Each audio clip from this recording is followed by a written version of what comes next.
और मोदी जी क्यों, कोई भी नेता हो, आप किसी एक व्यक्ति के अलग अलग पक्षों को अलग अलग स्तर पर देखने समझने के लिए क्यों तैयार नहीं होते? क्यों उसके बारे में पूरा एक ही फैसला कर देना हमेशा के लिए? और चौथी बात, अब जब इतना कुछ हो गया, आपने नेचुरल जस्टिस पे देख लिया, एडिक्वेट आपके पास फैक्ट्स हैं, पक्ष विपक्ष में हैं, दोनों तरफ के हैं, वो सब देख लिए, तब सवाल आता है कि अब हमें जजमेंट करने की ओर बढ़ना है, और जजमेंट करते समय हमें किन किन गलतियों से बचना है। एक वर्ड होता है, आपने एक शब्द मतलब वो एक विषय का नाम सुना होगा, लॉजिक, सुना है? तर्कशास्त्र बोलते हैं इसको हिंदी में। Logic is a part of philosophy, philosophy की कुछ ब्रांचेस हैं, उनमें से एक का नाम लॉजिक है।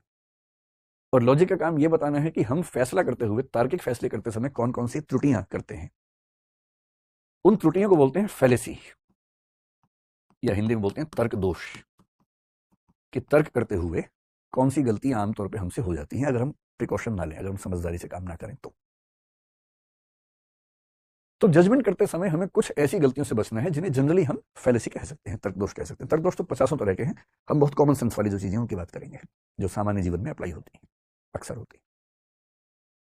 जैसे एक है कि आपको हमेशा ध्यान रखना है कि आपके इनपुट और जजमेंट के बीच में प्रोपोर्शन ठीक होना चाहिए। प्रोपोर्शनैलिटी यानी अनुपातिकता का सिद्धांत ठीक से काम करना चाहिए। इसका मतलब क्या हुआ? इसका मतलब यह हुआ कि इनपुट जितना है, फैसला उतना ही होना चाहिए। ऐसी बात समझ में नहीं आ रही होगी बिना एग्जाम्पल के ना, एग्जाम्पल से बात समझ लेते हैं। आप लोग तो बहुत एडवांस जनरेशन के लोग हैं, हम जिस जमाने के आदि मानव हैं, हम लोग जिस जमाने के, उस जमाने में क्लासरूम में ऐसे बच्चे नहीं बैठते थे कि लड़के लड़कियां एक साथ बैठे हों। तो मैं जिस स्कूल से पढ़ा हूँ, वहाँ जब मैं 8वीं क्लास में आया, वहां तक तो केवल वो लड़कों का स्कूल था। कई हजार लड़के जैसे एक जेल में एक साथ बंद हो गए हों, ऐसा लगता था। स्कूल अच्छा था, लेकिन स्कूल केवल पढ़ाई के लिए थोड़ा बच्चे जाते हैं, उनको तो अच्छा जीवन चाहिए। फिर वहां पर कोएड नाम की एक चीज है कि अब से स्कूल कोएड हो गया है। तो लड़के बहुत उत्साहित थे उस समय कि अब स्कूल कोएड हो गया है। अब उनको स्कूल आने की भी इच्छा पहली बार होनी शुरू हुई कि हम स्कूल जाएंगे। तो हमें लगा बड़ा अच्छा स्कूल हो जाएगा। फिर पता लगा नहीं भाई, केवल एक मीडियम, इंग्लिश मीडियम में बच्चे एक साथ पढ़ेंगे, क्योंकि उसमें बहुत कम बच्चे थे। हिंदी मीडियम में लड़कियों का सेक्शन अलग, लड़कों का सेक्शन अलग होगा। ये कोएड होता था। लड़कों के मतलब सेक्शंस, ब्लॉक्स भी अलग थे। वो लड़कों का जेल है, ये लड़कियों का जेल है, इस तरह से होता था। और बीच में कुछ टापू थे जहाँ लड़के लड़कियां एक साथ क्लास में होते थे, इंग्लिश मीडियम में। कई बच्चों ने इंग्लिश मीडियम में लिया उस चक्कर में, जब इंग्लिश उनको आती नहीं थी बिल्कुल भी लेकिन इंग्लिश मीडियम में चक्कर में लिया कई बच्चों ने, उनमें एक मैं भी था। तो आती नहीं थी इंग्लिश उस जमाने में, लेकिन ठीक है, बहुत सारे दोस्त थे तो हम भी चले गए। फिर पता लगा वहां पर भी जो बैठने का तरीका था, 4 रो थी, उनमें से 3 लड़कों की, 1 लड़कियों की। बीच में हाईवे था बहुत बड़ा। लड़कों वाले में आपस में कम गैप था, लड़की लड़की के बीच में इतना गैप था, लगा तालिबान जैसा भाव आता था वहां पर, कितना गैप। अब सोचिए, पहली बार किसी छोटे शहर, छोटे कस्बे में कोएड स्कूल शुरू होगा तो ऐसे ही होगा, सीधी सी बात है। कैसे होगा? सब लड़के ताक में की बात हो जाए किसी से, सब तो बात नहीं कर पाएंगे। कोई एक आध बात कर लेगा, बात भी क्या कर लेगा, पेन मांग लेगा, कॉपी मांग लेगा, और क्या, यही तो होता है। पेन से ही बात शुरू होती है, पेन और नोट से, और कहां से बात शुरू होती है? और जिस दिन किसी लड़के ने पेन मांग लिया, बाकी लड़के उसको बधाई देते थे कि यार क्या बात है, पेन मांग लिया तुमने तो, गजब। और पेन मांगने में ही लोग मान लेते थे कि अब शादी होने वाली है इन लोगों की। कई लोग बच्चों के नाम भी सोचने लगते थे। हमें बहुत साल बाद समझ में आया कि अगर कोई लड़की किसी लड़के से पेन मांग ले तो इसका मतलब सिर्फ यह है कि लड़की ने लड़के से पेन मांगा है, बस। हमें कई साल लग गए समझने में। पहले हमें लगा सगाई तो पक्की है ही, कम से कम शादी, अफेयर तो है ही पता नहीं क्या क्या।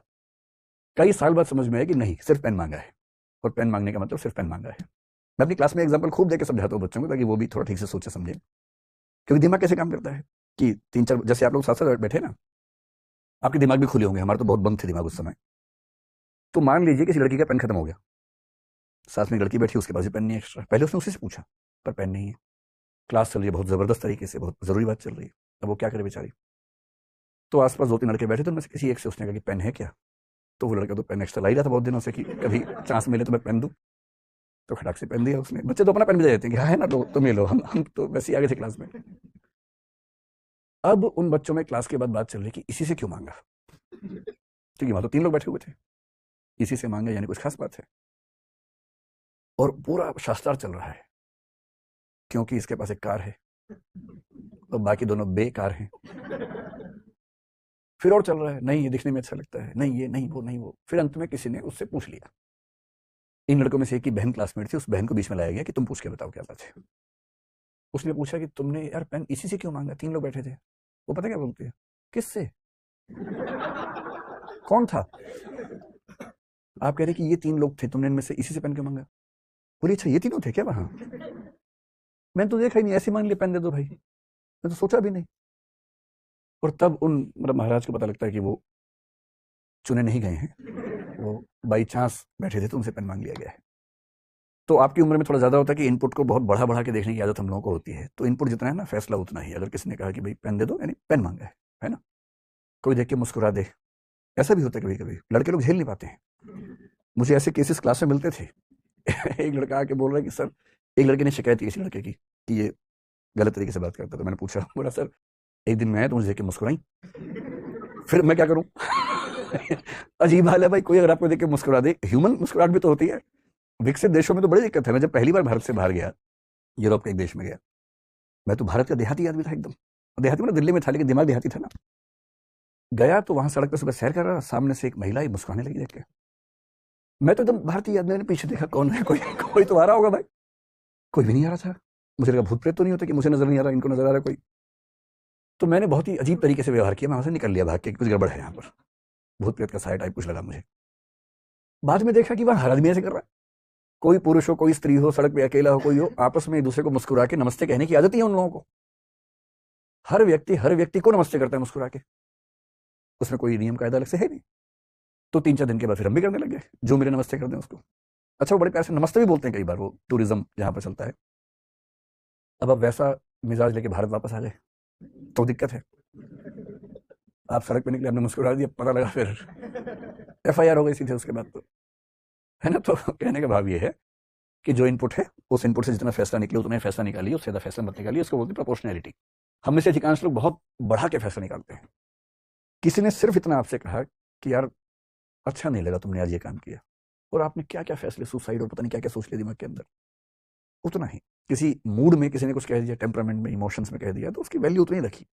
बहुत बढ़ाइए मत उस चीज को, उतना ही जितना उसका महत्व होना चाहिए, उससे ज्यादा नहीं होना चाहिए। जजमेंट की दूसरी फैलेसी को बोलते हैं इलिसिट जनरलाइजेशन, अवैध सामान्यीकरण इसको बोलते हैं हिंदी में। ये हम सब बहुत करते हैं, बहुत ज्यादा। और मैंने ऐसे बहुत मासूम मासूम बच्चों को देखा है। छोटे बच्चे भी, जैसे पहली बार कोई पसंद आ गया उनको, मान लीजिए, स्वाभाविक सी बात है, ऐसा तो हो ही जाता है 10वीं 12वीं ग्रेजुएशन में। किसी को देखकर अच्छा लगना है तो बहुत स्वाभाविक है। अगर बिल्कुल नहीं ऐसा हो रहा है तो चिंता की बात है, अगर हो रहा है तो नॉर्मल बात है। और उसी मासूमियत में जाके उसने कह दिया कि आप मुझे बड़े अच्छे लगते हैं। और दूसरे व्यक्ति को ना मना करने की तमीज नहीं थी। भाई मना करने की भी तमीज होती है ना। आपको ठीक है उस रिलेशनशिप में नहीं जाना तो कायदे से मना कर दीजिए। और उसने कहा कि बेहतर होता कि बुराई ना देख लिया होता मुझे कहने से पहले। इस बच्चे का दिल टूट गया, या बच्चे का दिल टूट गया, खतरनाक टूटा है। और इसने फैसला किया, दुनिया के सारे लड़के ऐसे होते हैं, दुनिया की सारी लड़कियां धोखेबाज होती हैं, अब किसी से नहीं बात करनी, अब जिंदगी भर अकेले ही रहेंगे। यह है जनरलाइजेशन। एक सैंपल है छोटा सा। एक व्यक्ति, पूरे कितने 800 करोड़ हो गए ना तो दुनिया में लोग, हाँ 8 अरब लोग हो गए। 800 करोड़ में एक ने आपको गलत तरीके से बोला, तो आपने फैसला कितने के बारे में किया? अगर 400 मान लें आधे उसमें से, तो 400 करोड़ के बारे में फैसला आपने कर लिया। इसलिए अगर कभी ऐसा हो ना, जैसे सारे बिहारी ऐसे होते हैं, सारे हरियाणवी ऐसे होते हैं, सारे पंजाब के लोग ऐसे होते हैं, ऐसी बकवास जब भी कोई करे तो उसको बोलना नहीं, ऐसा नहीं होता है। आपने बिहार के 4 लोगों से बात की, हरियाणा के 4 लोगों से बात की, उसके बारे में पूरे स्टेट को नाप दिया एक ही बार में। ये भी तो हो सकता है कि वो वहां के एक्सेप्शंस हों, अपवाद हों, जो आपको मिल रहे हों। सबके बारे में क्यों फैसला कर लेंगे? इसलिए बहुत जरूरी है कि फैसला करते हुए बहुत जनरलाइजेशन आपसे ना हो, बहुत बड़े फैसले आप ना करें, उतना ही करें जितना करने की जरूरत है। तीसरी फैलेसी क्या होती है कि हम लोग एक एक आपने शब्द सुना होगा, बाइनरी, आजकल चलता है खूब। हम लोग एक खास माइंडसेट में रहते हैं, उसको बोलते हैं बाइनरी या डाइकोटमी। एक शब्द चलता है फिलोसफी में, एक माइंडसेट का नाम है डाइकोटमी, बाइनरी थिंकिंग बोलते हैं। इसका मतलब या तो ये या वो। और फिलोसफी में, लॉजिक की दुनिया में इसका नाम होता है ऑल और नथिंग, या तो सब कुछ या कुछ भी नहीं, या ब्लैक और व्हाइट। इसी का नाम है दूसरा, ब्लैक और व्हाइट। एक स्लिपरी स्लोप नाम का चलता है फैलेसी, कुछ कुछ इसके नजदीक है, लेकिन ये थोड़ा सा उससे अलग है। इसका मतलब क्या है कि हम चीजों का फैसला करते हुए या तो इस तरफ खड़े होंगे या इस तरफ खड़े होंगे, और हम ये सोचने को तैयार ही नहीं है कि इन दोनों से अलावा तीसरा या चौथा या पांचवा रास्ता भी हो सकता है। ये आदमी या तो अच्छा है या बुरा है, या ईमानदार है या चोर है, या वफादार है या बेवफा है। जबकि दुनिया में, रियलिटी में ऐसा कुछ नहीं होता है। एक ही आदमी ईमानदार भी होता है, चोर भी होता है। ऐसे कुछ लोग हैं जो ऑफिस के मामले में 100% ईमानदार होंगे, पारिवारिक मामले में चोर हो सकते हैं। परिवार में 100% ईमानदार हैं, ऑफिस में चोर एक नंबर के। ऐसे लोग होते हैं, बहुत होते हैं।